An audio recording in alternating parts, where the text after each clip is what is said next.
So, hello everybody. So, welcome to Grainne Barry from the Data Science Institute based in Galway. Grainne, delighted to have you on board today. Oh, I beg your pardon. Well, actually, Dublin and Cork, yeah. Dublin and Cork. Dublin is the sort of headquarters, yeah. And where are you based? I'm based in Cork, but between Cork and Dublin, yeah. Some people would say the real capital. Yeah. Okay, so Grainne, thanks very much indeed for doing this today. So, can you just tell everybody listening here, what is it that you do and how long have you been doing it? So I'm the founder, one of the co-founders of the Data Science Institute, which is an organization set up to deliver accredited programs in data science and data analytics that are outside the university ecosystem to students. So we are about delivering accredited qualifications.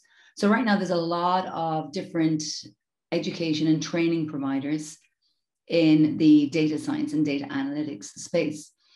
However, in terms of delivering an accredited qualification that gives a student or a learner the actual credentials, the currency, if you like, to get a job, to validate their knowledge. That's what we do.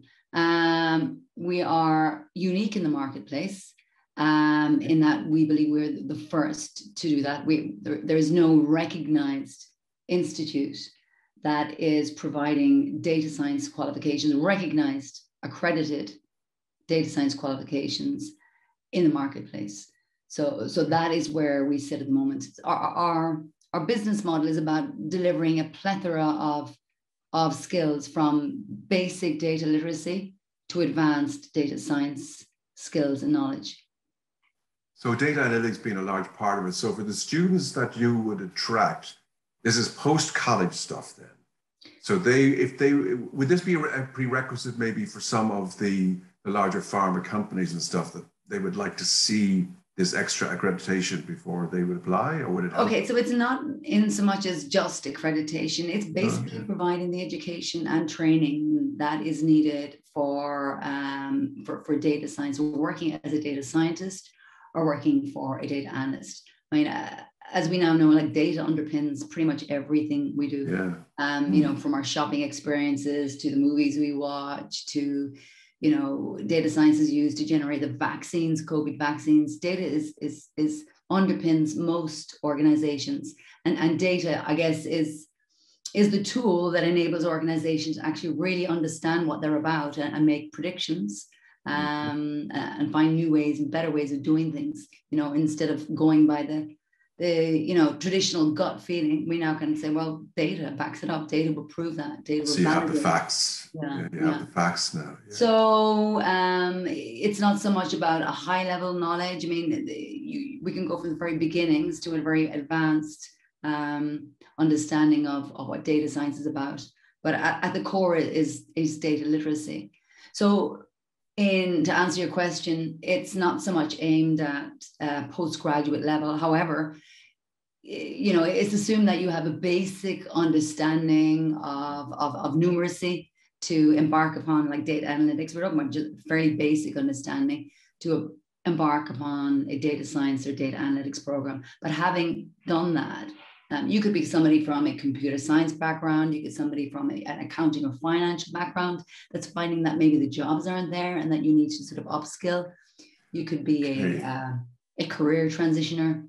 You could be somebody working right now who you know, recognizes maybe that their skills are somewhat out of date and that, you know, they're... That's what I was going to say. So this could be somebody who's already in a kind of reasonably senior management or middle, I think, and who says, yeah, I need to upskill here. Or the company might recognize that they need to upskill some of their people. Yeah. Okay, excellent. So just to put it into perspective for the listeners here, the sectors this would be primarily involved in, would that be in pharma, manufacturing, aerospace, any particular sectors? It's kind of right across the board, to be quite honest. Right. It could be pharma, it could be medical, you know, could be risk management, it could be insurance, it could be retail, it could be FMCG, banking.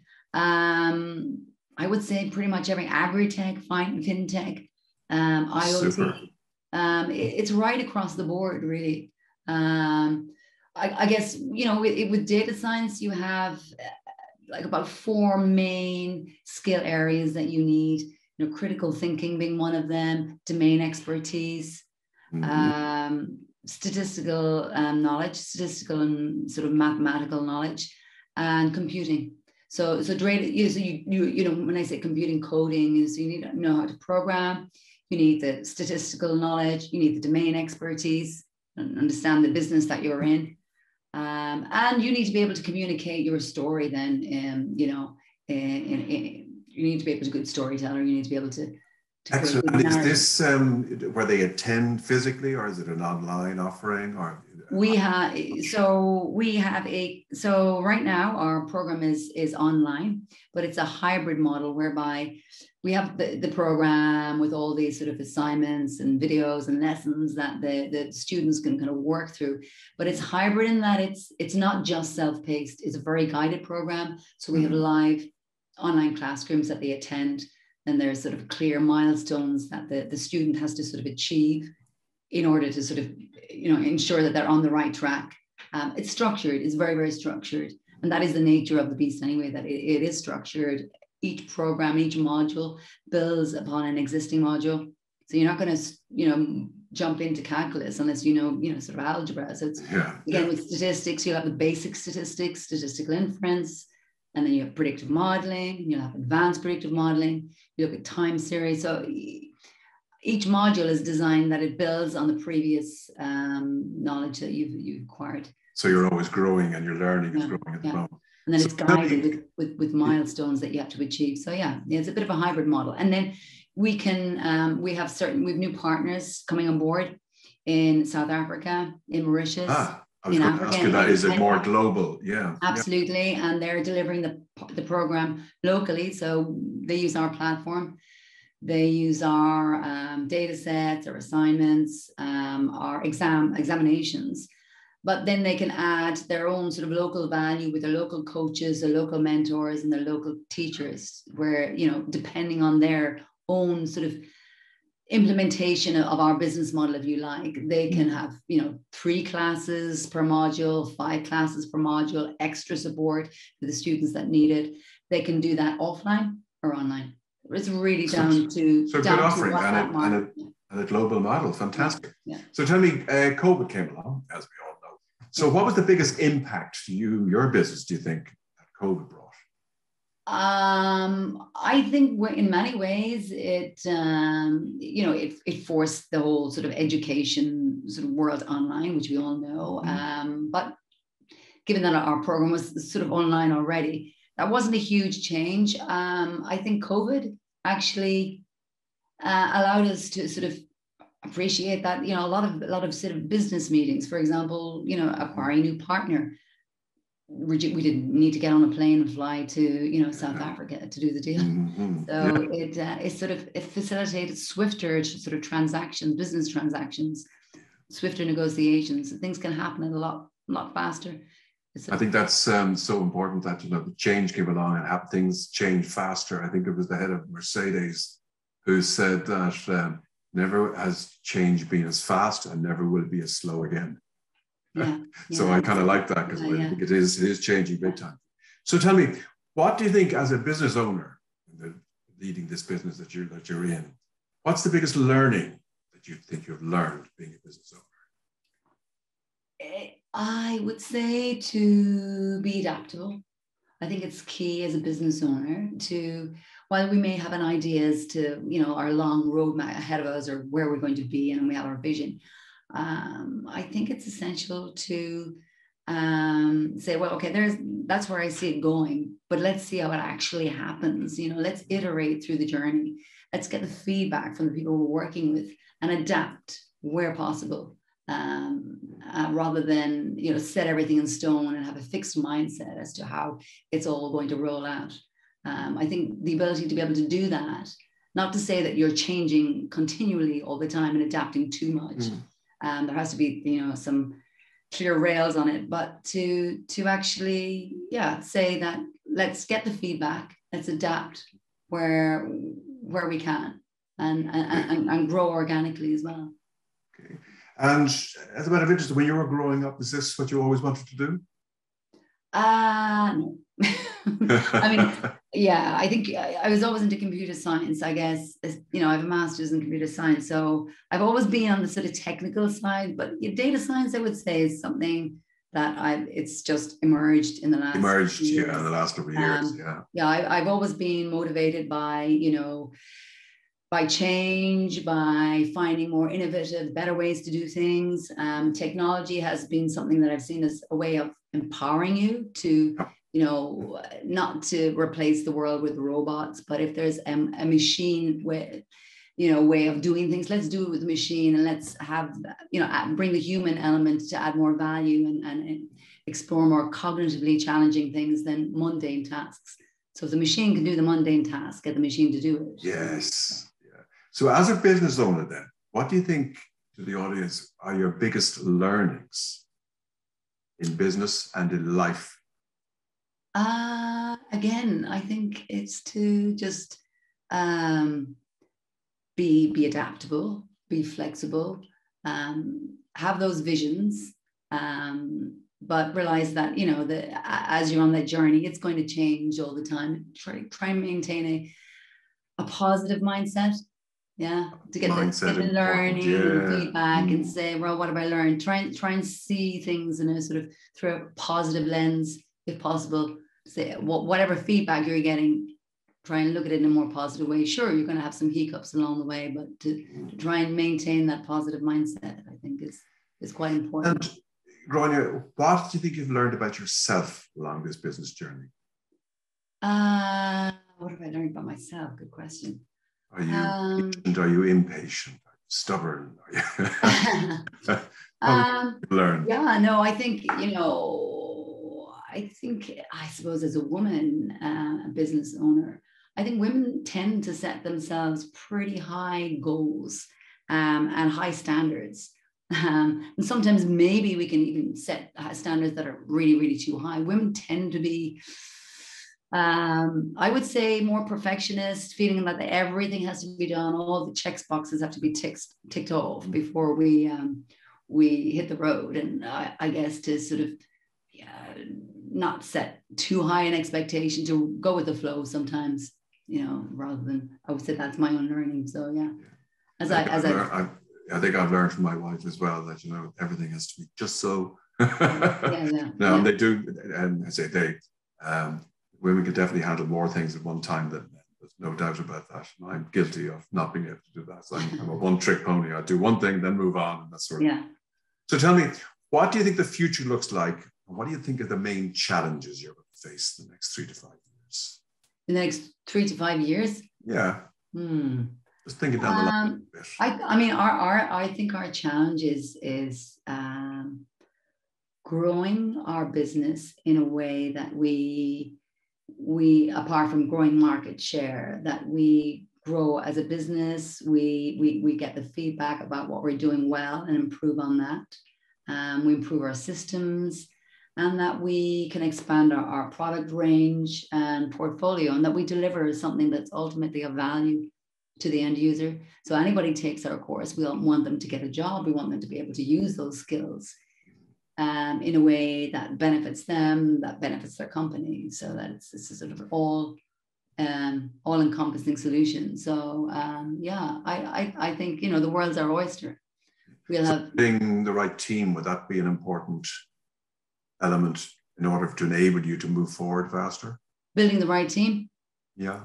Absolutely. Yeah. I mean, yeah, building the right team would be critical. Yeah, absolutely. You know, getting the, I think having a team that sort of shares the vision, working practices, the passion for it as well. Data science is not, it's a very challenging field. It's quite complex. And, you know, I guess, you know, if you're going to get involved in the field of data science, you need to know what it's all about. And I think anybody that comes on our team, and as we grow our team, I mean, right now we have a very good team. but I would say, yeah, that it's to share the passion, to share the vision. Very important to your team, yeah. And just because of the business I'm in, just to ask you the question, how important do you think mentorship coaching is to business owners these days? Do you think it's an important element that should be considered? Oh, absolutely. I think it's a critical element. It's not so much, I guess, telling you what to do, but getting the feedback, getting the sort of the guidelines on, you know, what you should be, you know, guiding you, I guess. I think that is, because as a business owner, I guess a lot of people can get in not necessarily in tunnel vision, but you can't see the wood from the trees sometimes, and you're so busy and there's so many things coming at you. It's being able to sort of stay on track and do that. And I think that can be the place for a coach or a mentor to sort of keep you on track, understand where you want to go, and ensuring that you're actually on that journey, and trying to avoid the pitfalls along the way, I guess. Excellent. So tell me, what advice would you, after your years in business and going through your journey, what would you say to anyone thinking of going into a business? Oh, going to business is not for the faint-hearted. There is a lot of, I think there's a lot of things that can come at you. There's just so many aspects to running a business that while it might, you know, there might be a lot of websites saying that, oh, you know, you can set up your business overnight and you build your website and you do this and you do that. There's a lot to it. There's a lot to it. And I think it's taking, you know, you have to put in the hours. It's you have to put in a lot of hours at the beginning. So it's definitely not the 4-hour work week. As Tim Ferriss would say, no, I think you have to put in a lot of hours. But that's not to say, you know, it can be very enjoyable as well. And rewarding. I guess you have to be very driven. Yeah. Put in the hours and delegate. As soon as you're in a position to delegate, by that I mean bring people on board to help you.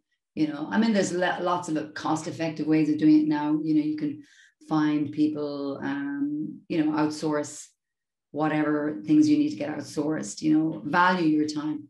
Try not to overextend yourself, because inevitably, running a business, you'll find there's so many things to do. There's just not enough hours in the day. So you have to have that life, you know, work-life balance, as we say. Work-life balance, yeah. It's kind of hard. That kind of leads me into the last couple of questions here. What advice would you give to an 18-year-old you? An 18-year-old me, well, go for it. You know, you're young, you've got energy, you can go for it. You know, I think you'll have a lot more energy as a young person starting a business. But then I would also say that, you know, it's a road that you wouldn't have traveled by on before. So seek out advice, seek out help, get feedback. Try not to take, you know, not so much try not to take too on, but yeah, I guess get some support as you start your business. You know, talk to, you know, various schemes in Ireland. It could be Enterprise Ireland, but see what support you can get.